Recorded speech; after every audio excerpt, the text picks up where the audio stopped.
বিশ্বকাপে নেদারল্যান্ডসকে 25 রানে হারালো বাংলাদেশ। সুপার 8-এর পথে এগিয়ে গেল টাইগাররা, ভক্তদের উচ্ছ্বাস। বাংলাদেশ আজকে জিতছে, খুবই ভালো লাগছে। বিশেষ করে সাকিব আল হাসান, তাসকিন ওরা খুবই ভালো করেছে।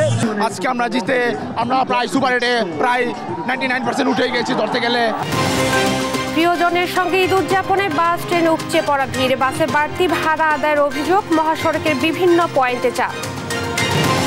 ভূমিদস্যুদের দৌরাত্ম্য বন্ধে নতুন ভূমি আইন হলেও মামলা নিষ্পত্তিতে ধীরগতি, লোকবল সংকট ও অব্যবস্থাপনা দেখছেন বিশেষজ্ঞরা। মিয়ানমার থেকে গুলির ঘটনায় 7 দিন বন্ধের পর বিকল্প পথে সেন্ট মার্টিনে খাদ্যপণ্য সরবরাহ শুরু, এখনও নাফ নদে বন্ধ ট্রলার চলাচল। এবং শুরু হলো পবিত্র হজের মূল আনুষ্ঠানিকতা, ইহরাম বেঁধে রাতেই মিনায় রওনা করেন হজ যাত্রীরা, পূর্ণ হয়ে উঠছে তাঁবুর শহর। দেখছিলেন সংবাদ শিরোনাম, সঙ্গে আছি আমি ইশরাত জাহান মনি। এবারে বিস্তারিত। ঈদ যাত্রার তৃতীয় দিন আজ। পরিবার পরিজনের সঙ্গে ঈদ উদযাপন করতে রেল, সড়ক ও নৌপথে নারীর টানে বাড়ি ফিরছে ঢাকাবাসী। ঈদ যত ঘনিয়ে আসছে, যাত্রীর চাপ বাড়ছে রেলওয়ে স্টেশন ও বাস টার্মিনালে। ঢাকা রেল স্টেশনে বিগত দিনের চেয়ে অনেকটাই বেড়েছে যাত্রী সমাগম। এদিকে বাস টার্মিনালগুলোতে সকাল থেকেই ঘরমুখী মানুষের বেশ চাপ দেখা যায়। টিকিট কাউন্টারে দেখা যায় দীর্ঘ লাইন। বাড়তি ভাড়া নেওয়ার অভিযোগ করেন অনেক যাত্রী। ঈদ যাত্রা নির্বিঘ্ন ও নিরাপদ করতে সব ধরনের নিরাপত্তা ব্যবস্থা নিয়েছে প্রশাসন। আগামী সোমবার সারা দেশে উদযাপন হবে পবিত্র ঈদুল আজহা। পরিবারের সাথে ঈদ আনন্দ ভাগাভাগি করতে ঢাকা ছাড়ছে মানুষ। ঈদযাত্রার দ্বিতীয় দিনে যাত্রীর চাপ বেড়েছে ঢাকা রেলওয়ে স্টেশনে। জটিলতা এড়াতে টিকিট দেখিয়ে কমলাপুরে প্রবেশের অনুমতি পাচ্ছেন যাত্রীরা। দিনের শুরু থেকে সময় মতো স্টেশন থেকে বিভিন্ন গন্তব্যে ছেড়ে যায় ট্রেন, এতে স্বস্তি প্রকাশ করেন যাত্রীরাও। আলহামদুলিল্লাহ পাইছি একটা টিকিট, এখন আল্লাহর রহমতে ভালোভাবে পৌঁছাইতে পারলেই এখন অনেক খুশি। আমার অনেক ভালো লাগতেছে নানু বাড়ি যে। অ্যাকচুয়ালি কোনো সমস্যা হচ্ছে না, তো টাইমলি মনে হয় ট্রেন ছেড়ে দিবে। 11:30 ট্রেন যদি রাইট টাইমে ছাড়ে তাহলে কোনো ভোগান্তি হবে না ইনশাল্লাহ। ট্রেনের শিডিউল ঠিক রাখতে সব ধরনের ব্যবস্থা নেওয়ার কথা জানান স্টেশনের ম্যানেজার। প্রত্যেকটা স্টেশনে যেন ওনারা সুস্বাচ্ছন্দ্যভাবে নিরাপদে ওঠানামা করতে পারেন, সেখানেও একটা বাড়তি সতর্কতা অবলম্বন করতে হচ্ছে আমাদেরকে। যেখানে আগে লাগতো 2 মিনিট, আমরা সেখানে সময় দিচ্ছি 3 থেকে 4 মিনিট। অর্থাৎ যদি 10টা স্টেশন হয়, আমার ওখানে কিন্তু 20 মিনিট চলে যাচ্ছে। তো এসব কারণে যদি কোনো ট্রেন আপনার আধা ঘন্টা 1 ঘন্টা ডিলে হয়, সম্বন্ধে যাত্রী সেটাকে খুব স্বাভাবিকভাবে ভেবে নেন। দুপুরে ঈদযাত্রা পর্যবেক্ষণে আসেন পুলিশের মহাপরিদর্শক চৌধুরী আব্দুল্লাহ আল মামুন। জানান, টিকিট কালোবাজারি রোধে পুলিশের সাইবার ইউনিট কাজ করছে। টিকিট কালোবাজারি রোধকল্পে রেলওয়ে পুলিশের সাইবার টিম সার্বক্ষণিক সামাজিক যোগাযোগ প্ল্যাটফর্মে মনিটরিং করছে। ইতিমধ্যে রেলওয়ে পুলিশ এবং র্যাব কর্তৃক চিহ্নিত টিকিট কালোবাজারি এবং জড়িতদের গ্রেপ্তার করে আইনের আওতায় আনা হয়েছে। ট্রেনের পাশাপাশি রাজধানীর টার্মিনালগুলোতেও বেড়েছে যাত্রীর চাপ। অভিযোগ পাল্টা অভিযোগ থাকলেও ঘরে ফেরার টিকিট পেয়ে খুশি যাত্রীরা। মাহমুদ হাসান, দেশ টিভি, ঢাকা। এবার বাস টার্মিনালের পরিস্থিতি জানাতে সরাসরি যুক্ত হচ্ছেন সহকর্মী এম এ আজিম। আজিম, বাস টার্মিনালের পরিস্থিতি কেমন দেখছেন এবং যাত্রীর চাপ কেমন এবং ভাড়া নিয়ে কোনো অভিযোগ পেয়েছেন কিনা আমাদেরকে জানাবেন। ইসরাত, সকালে আমরা দেখেছিলাম যে মহাখালী বাস টার্মিনালে যে ভিড়টি ছিল সেটি কিন্তু এখন বলা চলে উপচে পড়া ভিড়ে পরিণত হয়েছে এবং ঈদে যারা বাড়ি ফিরবেন নারীর টানে তারা কিন্তু এখানে জড়ো হয়েছেন এবং টিকিট নেওয়ার চেষ্টা করছেন। সকালে যে ভিড়টি ছিল সেটি এখন দীর্ঘ লাইনে পরিণত হয়েছে। আপনি আমার পিছনের চিত্রটি যদি আপনাকে একটু দেখাই, দেখবেন যে একদমই দীর্ঘ লাইন এখানে তৈরি হয়েছে এবং এই লাইন ধরে কিন্তু যারা এখনো টিকিট প্রত্যাশী তাদেরকে টিকিট সংগ্রহ করতে হচ্ছে এবং এই লাইনের যারা দাঁড়িয়েছেন তারা কিন্তু এখন যারা টিকিট পাচ্ছেন তারা বলছেন যে আধা ঘন্টা থেকে প্রায় 1 ঘন্টা আগে তারা লাইনে দাঁড়িয়েছিলেন এবং এখন যে লাইনটি তৈরি হয়েছে তারা অন্তত প্রায় 1.5 থেকে 2 ঘন্টা পরে কিন্তু তারা টিকিট হাতে পাবেন, কারণ এই লাইন ধরে আসতে আসতে তাদের এই সময়টা লেগে যেতে পারে। তারপরেও কিন্তু আসলে তারা অপেক্ষা করে আছেন কখন তারা টিকিট কাউন্টার পর্যন্ত পৌঁছাবেন এবং টিকিট সংগ্রহ করবেন এবং টিকিট সংগ্রহ করে তারা আসলে নারীর টানে বা স্বজনদের কাছে ঈদ করতে যাবেন এবং আমরা যাত্রীদের সাথে কথা বলেছি, তারা কিন্তু বলছেন যে এত কিছুর পরেও যে টিকিট হাতে পাওয়া সেই আনন্দটা কিন্তু আসলে সব কিছু ছাড়িয়ে যাচ্ছে এবং তারা কিন্তু আসলে টিকিট হাতে পেয়ে যে উচ্ছ্বাস, বাড়ি ফিরতে পারছেন বা স্বজনদের সাথে ঈদ করতে পারছেন, সেই উচ্ছ্বাসটি আমাদের সাথে প্রকাশ করেছেন। আমরা একটু কথা বলতে চাই এখানে যারা দীর্ঘ লাইনে ছিলেন, কতক্ষণ আগে লাইনে দাঁড়িয়েছেন এবং কেমন লাগছে যে আসলে বাড়ি যেতে পারছেন? আমি 5:45 বাজে আমি লাইনে দাঁড়িয়েছি। এই দীর্ঘ লাইন অপেক্ষা করে এখন প্রায় টিকিট পাওয়ার দ্বার প্রান্তে। তে বাড়িতে যাব, আগে আমার পরিবারবর্গ পাঠিয়ে দিয়েছি, এখন আমি একা। তে বাড়িতে গিয়ে সবার সাথে একত্রিত হবে, এইটাই আনন্দের বিষয় আর কি। যে আসলে বাড়িতে যে স্বজনদের সাথে ঈদ করতে পারবেন, এই আনন্দটা আসলে কেমন? আসলে প্রত্যেকেই তো চায় যে ঈদের মধ্যে বাড়িতে যে ফ্যামিলির সাথে ঈদটা পালন করুক যথাযথভাবে। তো আমরাও সেই প্রত্যাশা নিয়ে যাচ্ছি যাতে খুব ভালোভাবে আনন্দের সহিত কাটাতে পারি। যে আসলে সবারই কিন্তু যে ভোগান্তি পোহাতে হচ্ছে, সে ভোগান্তির পরেও যে তারা টিকিট পাচ্ছেন বা বাড়ি ফিরতে পারবেন, সেই আনন্দটি কিন্তু আসলে সবারই অনেকটা বেশি। এবং যারা টিকিট পেয়েছেন তাদের সাথে আমরা কথা বলেছি, তারা যেটি বলছেন যে আগে যে ময়মনসিংহের ভাড়া ছিল 300 টাকা, সেটি কিন্তু এখন 400 টাকা বা অনেক ক্ষেত্রে 500 টাকাও দাবি করছেন। সেক্ষেত্রে আমরা পরিবহন সংশ্লিষ্ট যারা কাউন্টারগুলোতে রয়েছেন তাদের সাথেও কথা বলেছি, তারা যেটি বলছেন যে আগে তাদের নির্ধারিত ভাড়াই 400 টাকা ছিল, আগে তারা একটু কমিয়ে নিতেন। আরেকটি কথা তারা দু একজন বলছেন যে যারা যে গাড়িগুলো ময়মনসিংহ বা দূর দূরান্তে যাচ্ছেন, সেই গাড়িগুলো কিন্তু আবার অনেকটা খালি ফিরছেন, সেক্ষেত্রে কিন্তু তাদের যে তেল খরচ সেটি উঠছে না, সেক্ষেত্রে তারা একটু বাড়তি ভাড়া যাত্রীদের কাছ থেকে নিয়ে সেটি পুষিয়ে নিচ্ছেন। এছাড়া এখানকার যে ট্রাফিক ব্যবস্থাপনার কথা যদি আমি একটু বলি, যে এখান থেকে কিন্তু গাড়িগুলো বের হওয়া এবং এই মহাখালী বাস টার্মিনালে গাড়িগুলো ঢুকতে একটু বাধা প্রাপ্ত হচ্ছে, সেটিও কিন্তু আসলে এখানকার ট্রাফিক পুলিশের সাথে কথা বলেছি, তারা বলেছেন যে সেটি তারা নির্বিঘ্ন করতে চেষ্টা চালিয়ে যাচ্ছেন। তো ইসরাত, এই ছিল আমার কাছে মহাখালী বাস টার্মিনাল থেকে ঈদযাত্রার সবশেষ। নাজিম, আপনাকে ধন্যবাদ। মহাখালী বাস টার্মিনালের পরিস্থিতি জানাচ্ছিলেন সহকর্মী এম এ নাজিম। এবার আমরা জানবো রেল যাত্রার খবর, এবং রেল যাত্রার খবর জানাতে কমলাপুর থেকে সরাসরি যুক্ত হচ্ছেন সহকর্মী মাজহারুল ইসলাম। মাজহার, স্টেশনে যাত্রীর চাপ কেমন দেখছেন এবং শিডিউল মেনে চলাচল করতে পারছে কিনা, সার্বিক চিত্র আমাদেরকে জানাবেন। জি, আপনাকে ধন্যবাদ। আপনি যেমনটা বলছিলেন যে শিডিউল মেনে এখন পর্যন্ত সকাল থেকে যতগুলো ট্রেন ছেড়ে গিয়েছে সবগুলো ট্রেনে কিন্তু শিডিউল মেনে গিয়েছে, এবং আমরা যাত্রীদের সাথে কথা বলেছিলাম যে শিডিউল নিয়ে তাদের কোনো অভিযোগ আসছে কিনা। তারা যেটি বলেছে যে ট্রেনগুলো যথাসময়ে এসছে এবং ট্রেনের জন্য তাদের খুব বেশি দাঁড়িয়ে থাকতে হয়নি, যার ফলে শিডিউল বিপর্যয় এখন পর্যন্ত দেখা যায়নি। আর স্টেশন কর্তৃপক্ষ যেটা বলছে যে শিডিউল বিপর্যয় যেন না হয় সেই জন্য তারা চেষ্টা করে যাচ্ছে এবং তারা যথাসাধ্য চেষ্টা করবে শেষ পর্যন্ত। আপনি জানেন যে ঈদুল আজহাকে কেন্দ্র করে ইতিমধ্যেই কিন্তু মানুষ ঘরমুখ হতে শুরু করেছে। আজকে সপ্তাহের প্রথম দিন, অর্থাৎ ছুটির প্রথম দিন হয়, কিন্তু মানুষ সবচেয়ে বেশি আজকের দিনটাকে যাওয়ার জন্য বেছে নিয়েছে এবং সকাল থেকে উপচে পড়া ভিড় কিন্তু কমলাপুর রেল স্টেশনে। এবং যারা পরিবার নিয়ে গ্রামের দিকে যাচ্ছেন, কোনো ধরনের ভোগান্তি যেন না পোহাতে এবং প্রত্যাশিত ট্রেনটি যেন যথাসময়ে এসে ধরতে পারেন, এই জন্য অনেকেই কিন্তু সময়ের আগে স্টেশনে এসে বসে থাকছেন। আজকের আবহাওয়াটা অনেক সুন্দর, যার ফলে যারা স্টেশনে আছেন তাদেরকে কিন্তু খুব বেশি কষ্ট করতে হচ্ছে না। সুন্দর আবহাওয়া থাকার কারণে তারা সুন্দর একটা পরিবেশে এসে বসে থাকতে পারছেন। এবং কর্তৃপক্ষ মানুষের যাত্রাকে নির্বিঘ্ন করার জন্য তারা মাইকে বারবার ঘোষণা দিচ্ছে যার যে ট্রেনটি আছে সেটি যেন দেখে তারা নিজস্ব ট্রেনটিতে উঠে। আবার অনেকে ট্রেন মিস করছেন, আমরা দেখেছি অনেকে ট্রেন মিস করার কারণে কিন্তু দৌড়ে পরবর্তী ট্রেনে উঠতে হয়েছে। অর্থাৎ সময় মতো ট্রেন ছাড়ার কারণে কিন্তু যারা একটু জ্যামে পড়ে নির্দিষ্ট সময় আসতে পারেনি তাদেরকে কিন্তু দৌড়ে আমরা ট্রেনে উঠতে দেখেছি। এই মুহূর্তে বুড়িমারি এক্সপ্রেস ট্রেনটি মূলত দাঁড়িয়েছে প্ল্যাটফর্মে এবং এটি কিন্তু যথাসময়ে চলে আসছে, এবং যথাসময়ে চলে আসার কারণে কিন্তু মানুষও উঠে ইতিমধ্যে দাঁড়িয়ে আছে। তবে কিছু মানুষের অভিযোগ আছে যে যারা টিকিট কেটে ট্রেনে যাচ্ছেন, আবার অনেক মানুষ দাঁড়িয়ে টিকিট কেটে যাচ্ছেন। এই যে যারা দাঁড়িয়ে যাচ্ছে আর বসে যাচ্ছে তাদের কিন্তু কিছুটা ভোগান্তিতে পড়তে হচ্ছে। তাদের অভিযোগ যে আমরা দাঁড়িয়ে যাব এটা ভেবেই কিন্তু টিকিট কেটেছি, কিন্তু রেল কর্তৃপক্ষ মাঝে মধ্যে অনেককেই দাঁড়িয়ে যাওয়ার টিকিট দিচ্ছে, এটা কিন্তু তাদের ভোগান্তিতে পড়তে হচ্ছে। তবে কর্তৃপক্ষ যেটা বলছে যে ঈদ আসলে যেহেতু মানুষের চাপ বেড়ে যায়, সকলের দিক বিবেচনা করে সবাই যেন সুন্দরভাবে পরিবার পরিজনের সাথে ঈদ উদযাপন করতে পারে, এই জন্য সেই দিকটা বিবেচনা করেই মূলত তারা দাঁড়িয়ে যাওয়ার টিকিটটি দেয়। এবং মানুষের যেটি ছোটোখাটো অভিযোগ আছে। অন্য বছর যে ধরনের অভিযোগ থাকে যে ঘন্টার পর ঘন্টা শিডিউল বিপর্যয় হয়, এই বছর এখন পর্যন্ত আজকে পর্যন্ত সেই অর্থে শিডিউল বিপর্যয় হয়নি।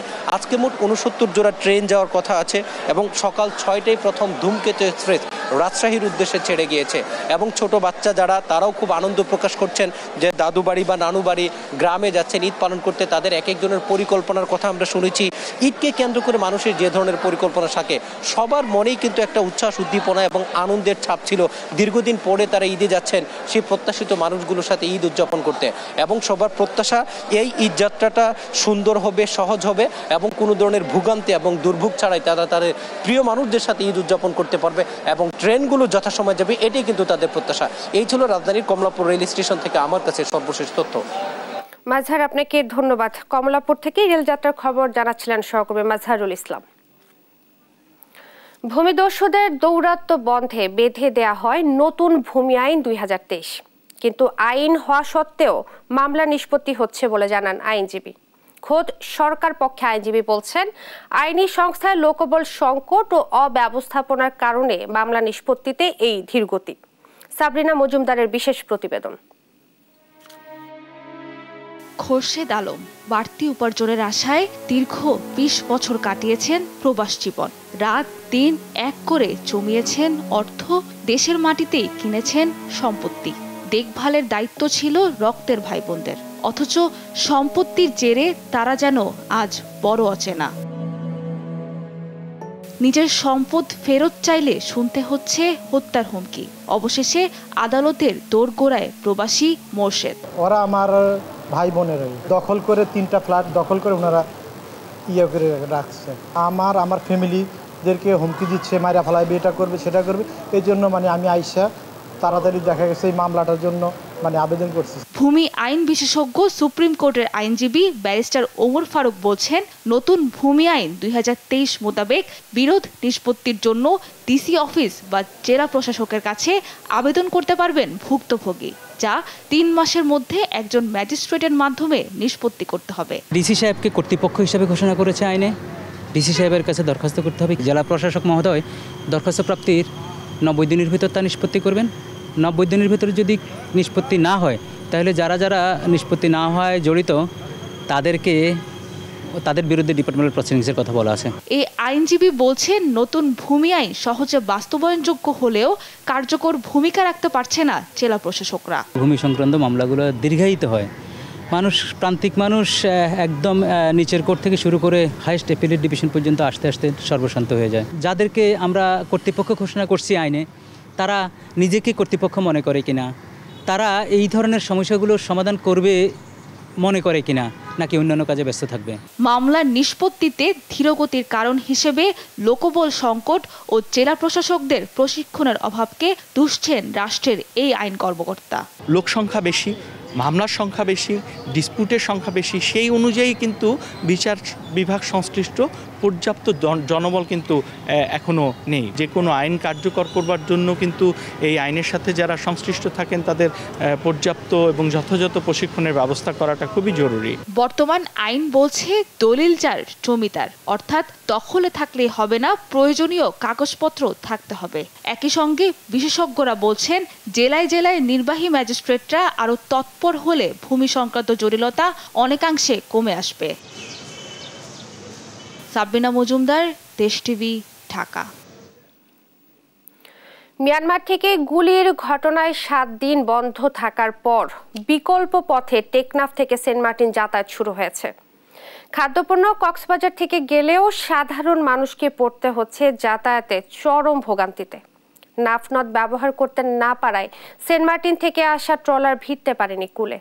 মাছ সাগর থেকে ঝুঁকি নিয়ে যাত্রী ওঠানামা করছে ডিঙি নৌকায় করে। কক্সবাজার থেকে সৌরভ দেবের প্রতিবেদন। এভাবেই ঝুঁকি নিয়ে টেকনাফ ছেড়ে সেন্ট মার্টিন যাচ্ছেন দ্বীপবাসী। কুল থেকে ডিঙি নৌকায় চেপে মাছ সাগরে থাকা ট্রলারে উঠবেন তারা। দীর্ঘ 7 দিন ধরে যোগাযোগ বিচ্ছিন্ন হয়ে আটকা পড়েন সেন্ট মার্টিনের এসব মানুষ। অবশেষে টেকনাফের মুন্ডারডেল এলাকার সমুদ্র সৈকত দিয়ে বিকল্প পথে দ্বীপে যাচ্ছেন তারা।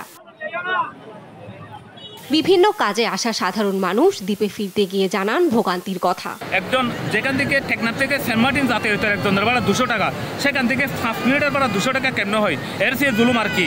ঝুঁকি নিয়ে যাওয়ার পথেও অতিরিক্ত ভাড়া চাওয়া হচ্ছে। প্রশাসনের পক্ষ থেকে কোনো পদক্ষেপ না থাকায় উদ্বেগ প্রকাশ করেন তারা।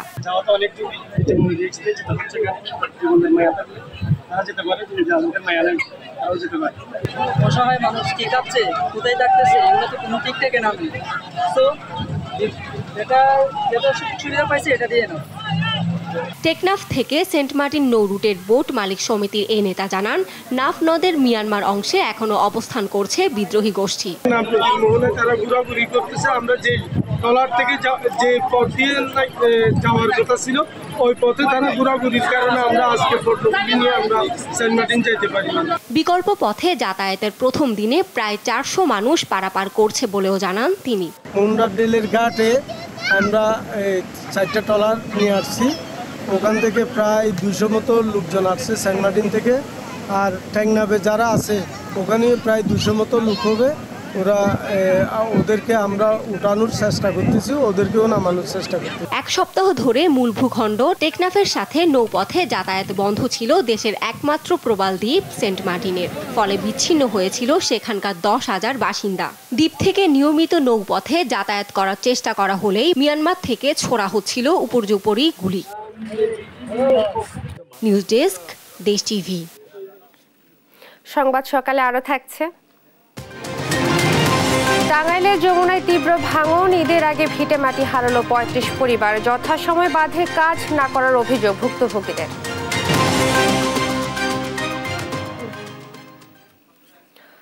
মন্ত্রিসভায় আবারও রদ বদলের আভাস। গুঞ্জন উঠেছে আকার বাড়তে পারে প্রধানমন্ত্রী শেখ হাসিনার ক্যাবিনেটের। আসতে পারে বাদ পড়াদের কেউ, যুক্ত হতে পারে নতুন মুখ, দপ্তর বদল হতে পারে কয়েকজন মন্ত্রীর। কিন্তু আওয়ামী লীগের কেন্দ্রীয় নেতা ও মন্ত্রিসভার সদস্যরা বলছেন এ বিষয়ে তাদের কাছে কোনো তথ্য নেই। এ বিষয়ে প্রধানমন্ত্রীর সিদ্ধান্তই চূড়ান্ত। জয় যাদবের রিপোর্ট। শপথ করিতেছি যে গেল 11 জানুয়ারি পঞ্চমবারের মতো সরকার প্রধানের দায়িত্ব নিয়ে 37 সদস্যের মন্ত্রিসভা গঠন করেন প্রধানমন্ত্রী শেখ হাসিনা। এতে 25 জন পূর্ণমন্ত্রী এবং 11 জন প্রতিমন্ত্রী। 2 মাসের মধ্যেই মন্ত্রিসভার আকার বাড়ান প্রধানমন্ত্রী। 1 মার্চ ক্যাবিনেটে যুক্ত হন 7 জন প্রতিমন্ত্রী। আবারও মন্ত্রিসভা রদবদলের আভাস পাওয়া যাচ্ছে। গুঞ্জন রয়েছে ঈদের পর অথবা বাজেট অধিবেশনের পর এটি হতে পারে। এতে বেশ কয়েকটি মন্ত্রণালয়ের মন্ত্রীর দপ্তর পরিবর্তন হতে পারে। পদোন্নতি পেতে পারেন 2-1 জন প্রতিমন্ত্রীও। মন্ত্রিসভা থেকে কেউ বাদ না পড়লেও আগের মন্ত্রিসভার কেউ কেউ ফিরতেও পারেন। আলোচনায় আছেন 14 দলের শরিক নেতারাও। তবে আওয়ামী লীগের সভাপতিমণ্ডলীর সদস্য এবং মন্ত্রিসভার সদস্যরা বলছেন এমন গুঞ্জন অনেক সময়ই শোনা যায়। এ বিষয়ে নিশ্চিতভাবে কোনো মন্তব্য করা সম্ভব নয়, কারণ এটি একান্তই প্রধানমন্ত্রী শেখ হাসিনার এখতিয়ার। এটি একদমই মাননীয় প্রধানমন্ত্রীর ইচ্ছা অনিচ্ছার উপর নির্ভর করে। কেবল উনিই বলতে পারবে এটা বাড়ছে না কমছে, এটি আমাদের জায়গা থেকে বলার কোনো সুযোগই নেই।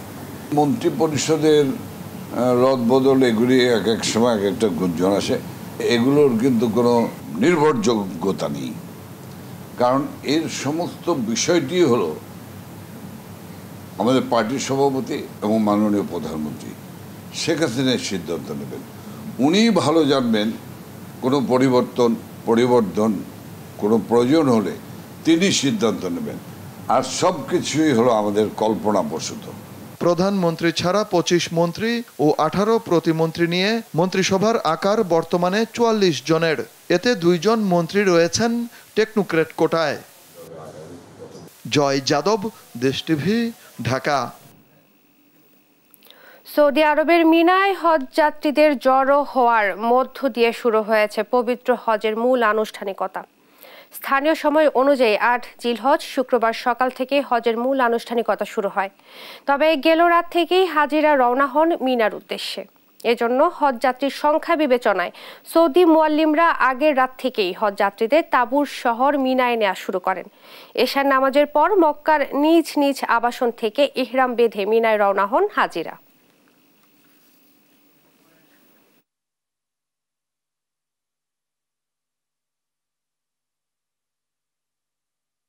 রংপুরে প্রশাসনের অবহেলায় বরাদ্দের 2 বছরেও শুরু হয়নি প্রকল্পের কাজ। এখনই কাজ শুরু না হলে সরকারি কোষাগার ফেরত যাবে। নদী দখল উচ্ছেদ ও সৌন্দর্য বর্ধনে বরাদ্দ হওয়া 1,09,00,000 টাকা। এতে ক্ষুব্ধ জেলার মানুষ। শীঘ্রই কাজ শুরুর দাবি জানিয়েছেন তারা। মাহমুদ রকির তোলা ছবিতে রফিকুল ইসলামের প্রতিবেদন। দখল দূষণের হাত থেকে খোকসা ঘাঘট নদী রক্ষা ও সৌন্দর্য বাড়াতে রংপুরের পার্ক মোড়ে মুক্তিযুদ্ধের প্রথম কিশোর শহীদ শঙ্কু স্মরণে স্মৃতিস্তম্ভ নির্মাণের প্রকল্প হাতে নেয় জেলা প্রশাসন ও পানি উন্নয়ন বোর্ড। বরাদ্দ দেয়া হয় 1,09,00,000 টাকা। 2022 সালের ডিসেম্বরে দরপত্র আহ্বান শেষে ঠিকাদারকে দেয়া হয় কার্যাদেশ। প্রকল্পের কাজ শুরুর আগেই নদীর পার্ক মোড় অংশে জমির মালিকানা দাবি করে 4টি মামলা করেন রংপুর সিটি মেয়র মোস্তাফিজুর রহমান। তবে কাজ শুরু করতে বাধা নেই বলে মতামত দেন রাষ্ট্রপক্ষ। এরপরও শুরু হয়নি কাজ। সবশেষ 2023 সালের শুরুতে উচ্চ আদালত স্থগিতাদেশ জারি করেন। আমাদের জিপি মহোদয় উক্ত মোকদ্দমাটি পর্যালোচনা করে দেখেছেন যে ওখানে বাংলাদেশ সরকার পক্ষে জেলা প্রশাসকের কোনো আইনগত বাধা নাই। ওই অবৈধ দখলদারদের বিরুদ্ধে কার্যক্রম এবং নদীর বিষয়ে সংস্কারের বিষয়ে কোনো বাধা নাই। ল্যান্ডস্কেপিং, বনায়ন ও সৌন্দর্য বর্ধনের একটা প্যাকেজ অন্তর্ভুক্ত করা হয়েছে, কিন্তু এই জায়গার মালিকানা নিয়ে জটিলতা থাকায় এই কাজটি বাস্তবায়ন করা সম্ভব হচ্ছে না। চলতি জুনের মধ্যে কাজ শুরু না হলে সরকারি কোষাগারে ফেরত যাবে প্রকল্পের বরাদ্দ করা অর্থ। এতে ক্ষুব্ধ সচেতন মহল। দ্রুত কাজ শুরুর দাবি তাদের। যাওয়া আসার ক্ষেত্রে এত বেশি পরিমাণ ভোগান্তিতে ভুগতে হয় যে আমি পুরো নাকমুখ ঢেকে যেতে হয়। আমরা প্রতিদিন এই রাস্তা দিয়ে যাতায়াত করি, কিন্তু এই নদীর পরিবেশটা বর্তমান খুবই খারাপ। আর এই নদীর পরিবেশটা যদি একটু সুন্দর হইতো, আমাদের যাতায়াতের জন্য সুবিধা হইতো। এই কাজটা যে কোনো সময় শুরু করা যায়, কিন্তু কোথায় কি এক অজ্ঞাত কারণে শুধু বলে শুরু করব, কিন্তু শুরু করব বলতে বলতে তো দিনই শেষ হয়ে গেছে। এখন যদি এই 2-1 দিনের মধ্যে শুরু না করে কাজটা করবে কখন? কাজটা করতে না পারলে এই টাকা এই অর্থ বছরে ফেরত যাবে। এটা যদি বাস্তবায়িত না হয় তাহলে স্বার্থান্বেষী মহলের স্বার্থটাই রক্ষা হবে, রংপুরের গণমানুষের স্বার্থ রক্ষিত হবে না। এ বিষয়ে শীঘ্রই কার্যকর ব্যবস্থা নেবেন সংশ্লিষ্টরা, এমনটাই আশা স্থানীয়দের। রফিকুল ইসলাম, দেশ টিভি, রংপুর। সংবাদ সকালে আরো থাকছে। ভারী বৃষ্টি ও ভূমিধসে বিপর্যস্ত ভারতের উত্তর সিকিম। 6 জনের প্রাণহানি, আটকা পড়েছেন 1,500-এর বেশি পর্যটক।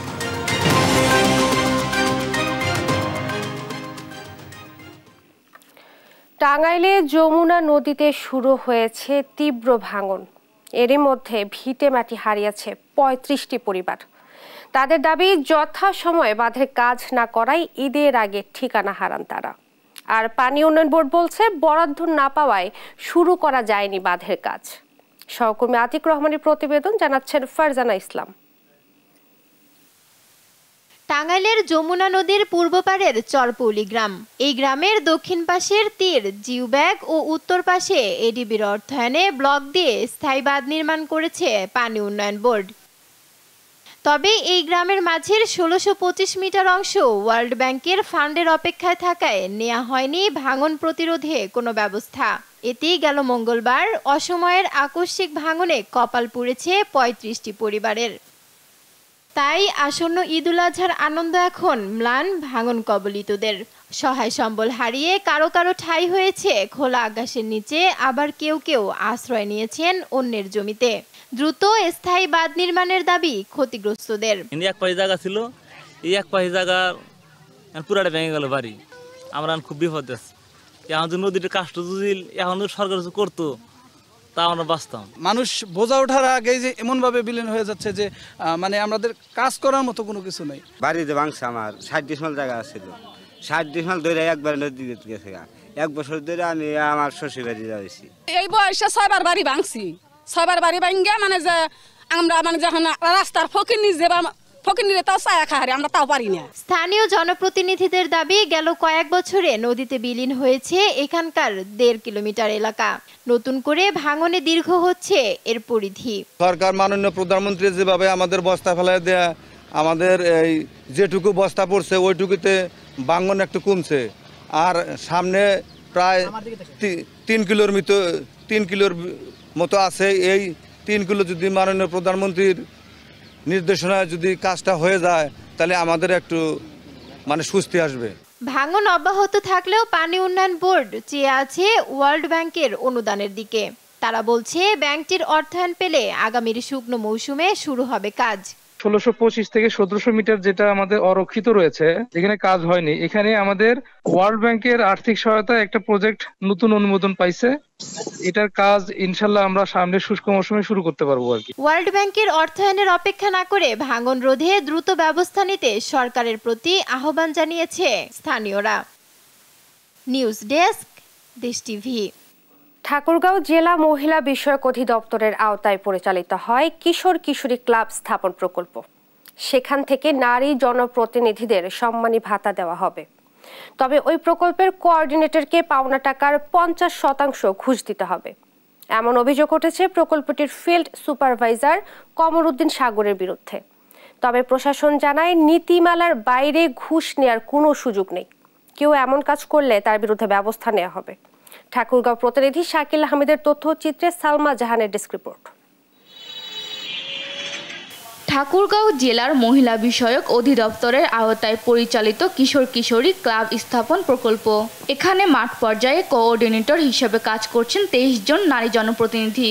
প্রতি মাসে তাদের সম্মানী ভাতা দেওয়া হয় 2000 টাকা করে।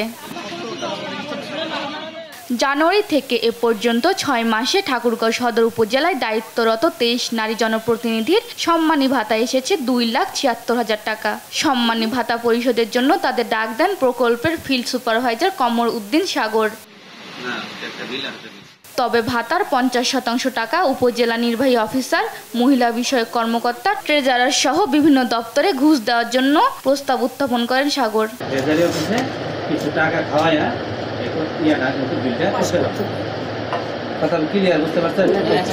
সাংবাদিক যে প্রশ্ন করবে যে আপনার তো 2000 টাকা ব্যাট ট্যাট কেটে 1750 টাকার মতো থাকবে আর কি। আপনার 2000 টাকা আপনি কত পাইছেন?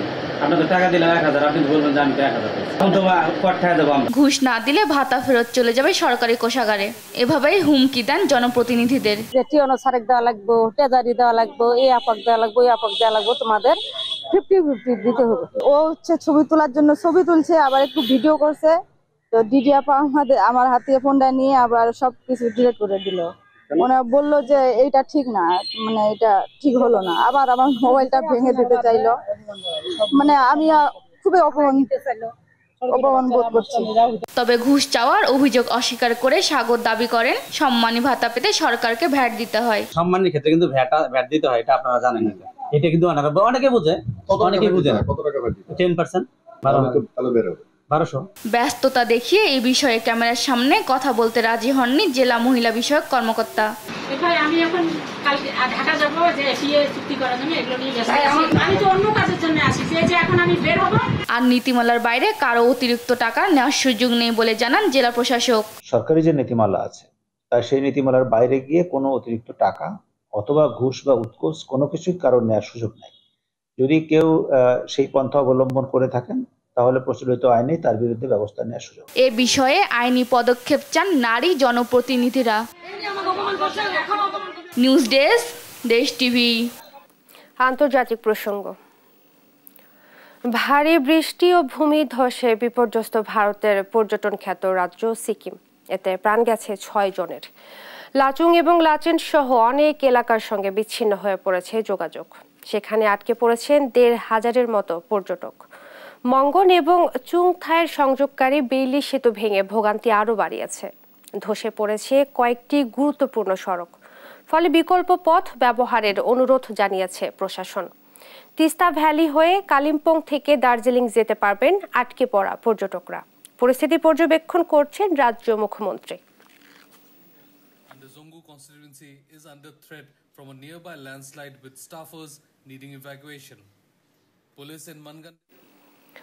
গাজায় 5 বছরের কম বয়সী 8,000-এর বেশি শিশু তীব্র অপুষ্টিতে ভুগছে। ইসরায়েলি আগ্রাসনে এ পর্যন্ত প্রাণ হারিয়েছে 15,000-এরও বেশি শিশু। অনাথ হয়েছে 17,000-এর বেশি। বুধবার এক বিবৃতিতে তথ্য দিয়েছে বিশ্ব স্বাস্থ্য সংস্থা। এছাড়া গাজার অর্ধেকের বেশি মানুষ এখন দুর্ভিক্ষের শিকার।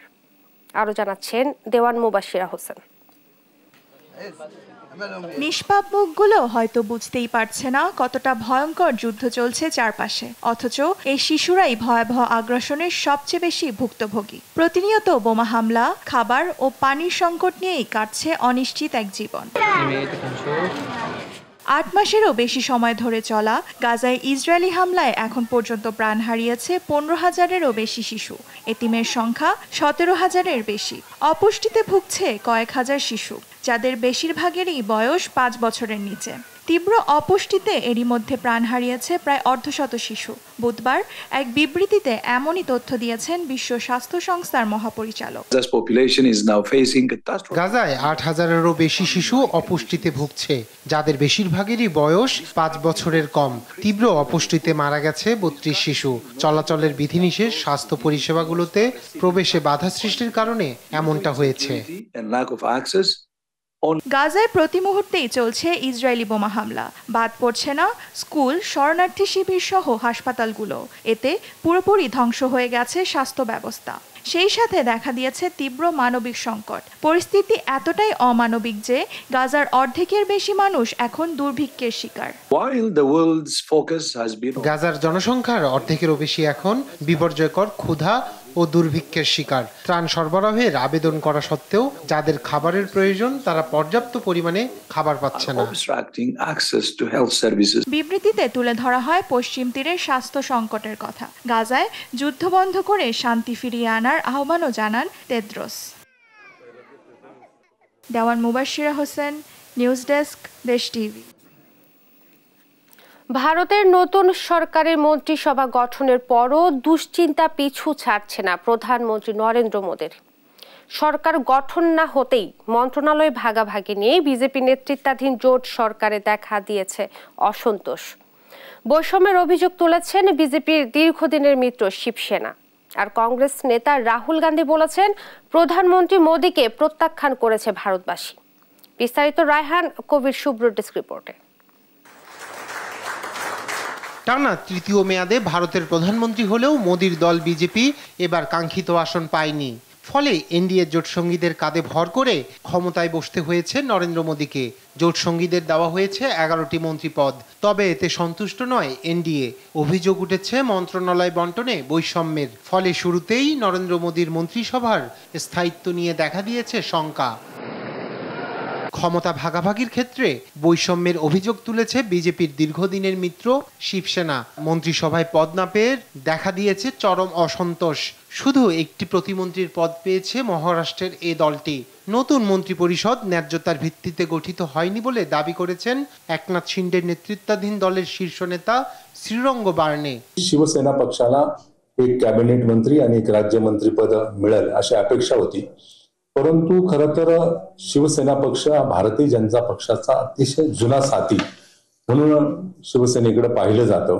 বিজেপি কেন্দ্রীয় মন্ত্রিসভায় তেলুগু দেশম পার্টিকে বিমান মন্ত্রণালয় ছেড়ে দিলেও চন্দ্রবাবু নাইডু এখনো লোকসভার স্পিকার পদের দাবিতে অনড়। পাল্টা চালে অন্ধ্রপ্রদেশের বিজেপি সভানেত্রী ডি পুরন্দেশ্বরীর নাম স্পিকার পদের জন্য এগিয়ে দিচ্ছে বিজেপি। অন্যদিকে তেলুগু দেশম পার্টি স্পিকার পদের জন্য প্রার্থী দিলে কংগ্রেস সমর্থন দিবে বলে চন্দ্রবাবুকে বার্তা দিয়েছে কংগ্রেস। এদিকে রায়বেরেলি ও আমিতি থেকে আসা প্রায় 2000 কংগ্রেস কর্মীর উদ্দেশ্যে দেওয়া ভাষণে রাহুল গান্ধী বলেন নরেন্দ্র মোদী কর্পোরেট জায়ান্টদের এজেন্ট, তাই সাধারণ জনগণ মোদীকে প্রত্যাখ্যান করেছেন। And he would have been defeated himself in Varanasi. അദ്ദേഹം തന്നെത്താൻ അവിടെ പരാജയപ്പെട്ടേനെ വാരണാസിയിൽ. The BJP was defeated in Ayodhya. BJP അയോധ്യയിൽ പരാജയപ്പെട്ടു. So even the people of Ayodhya have sent a message to the BJP that we do not appreciate hatred and violence. একক সংখ্যাগরিষ্ঠতা না পাওয়ায় জোট শরিকদের হাত ধরে জোট সরকার গঠন করতে হয়েছে বিজেপিকে। এখন দেখার বিষয় জোট ও জনগণের আস্থা বজায় রেখে কতটা মসৃণ হয় মোদীর পথ চলা। রায়হান কবির শুভ্র, নিউজ ডেস্ক, দেশ টিভি। এ পর্যায়ে সংবাদ শিরোনামগুলো জানিয়ে দিচ্ছে আরো একবার।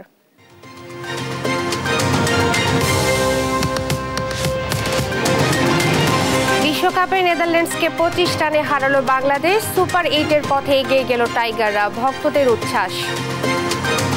বাংলাদেশ সানরাইজ আজকে জিতছে, খুবই ভালো লাগছে। বিশেষ করে সাকিব আল হাসান, তাসকিন ওরা খুবই ভালো করেছে। আজকে আমরা জিতে আমরা প্রায় সুপার হিটে প্রায় 99% উঠে গেছি ধরতে গেলে।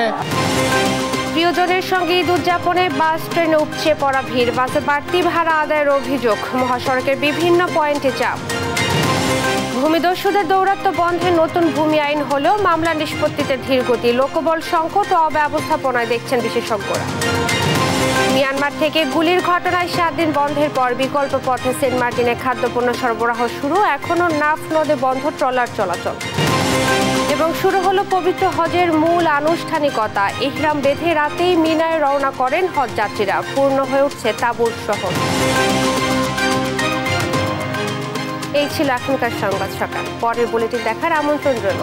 এছাড়া দেশ টিভি সর্বশেষ সব খবর পেতে ভিজিট করুন www.desh.tv। ফেসবুকে আমাদের সঙ্গে যুক্ত থাকুন দেশ টিভি অথবা দেশ টেলিভিশন পেজে।